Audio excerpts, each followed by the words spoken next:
નર્મદાથી એક મોટા સમાચાર સામે આવી રહ્યા છે, જેમાં ધારાસભ્ય ચૈતર વસાવા તેમના પત્ની સહિત 9 લોકો છે તેમને સેશન કોર્ટે દોષિત ઠેરવતા ખળભળાટ મચી જવા પામ્યો છે। વૈષ્ણવજન તો તેને કહીએ જે પીડ પરાઈ જાનાને રે।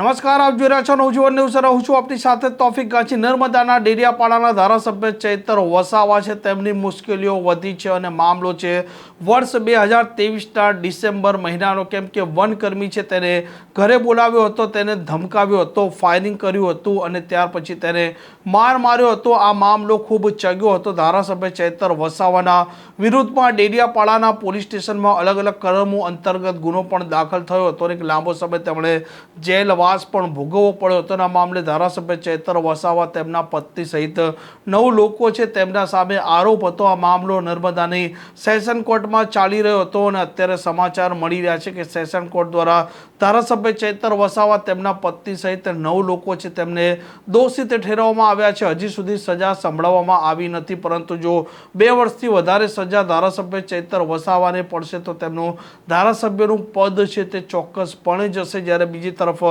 ભારતીય જનતા પાર્ટીના પ્રદેશ પ્રમુખ જગદીશ વિશ્વકર્મા પણ આજે નર્મદાના પ્રવાસે છે અને ત્યાંથી પણ સમાચાર મળી રહ્યા છે કે ધારાસભ્ય ચૈતર વસાવાને સજા પડતા હવે તે ફટાફટ ત્યાંથી કાર્યક્રમ પતાવી નીકળી રહ્યા છે। આવા હાલ સમાચાર મળી રહ્યા છે અને જે પ્રકારે ધારાસભ્ય ચૈતર વસાવાને સજા પડી છે, આ સજાના મામલે અત્યારે ખળભળાટ મચી જવા પામ્યો છે અને આદિવાસી આ ધારાસભ્ય ડેડિયાપાડાના મુદ્દે સતત છે તે અલગ અલગ મુદ્દે લડત આપતા હતા। જો કે ગુજરાત હાઈકોર્ટે તેમને એક કેસમાં ડેડિયાપાડામાં જવા માટે 1 વર્ષે તેનો પ્રતિબંધ ફરમાવેલો છે। ધારાસભ્ય ચૈતર વસાવા પર કુલ 19 જેટલી ફરિયાદો છે તે પોલીસના ચોપડે નોંધાતી હતી અને વર્ષ 2023માં વનકર્મી છે તેને માર માર્યો હતો, હવામાં ફાયરિંગ કર્યું હતું, તેને ધમકી આપી હતી અને આ મામલે અલગ અલગ પોલીસ સ્ટેશનમાં જે પ્રકારનો ગુનો દાખલ થયો હતો, આ ગુના દાખલ જે થયો હતો તેનો જ મામલો સેશન કોર્ટમાં ચાલી રહ્યો હતો અને અત્યારે ધારાસભ્ય ચૈતર વસાવા સહિત 9 લોકોની જે પ્રકારે કોર્ટ દ્વારા સજા ફટકારવાની હાલ વાત સામે આવી છે, તેમને દોષિત ઠેરવ્યા છે તે વાત સામે આવી છે, ત્યાર પછી હવે તેમના સમર્થકો પણ ત્યાં એકઠા થઈ રહ્યા છે। આ પ્રકારના સમાચાર માટે નવજીવન ન્યૂઝ ચેનલ સાથે જોડાયેલા રહો। નમસ્કાર।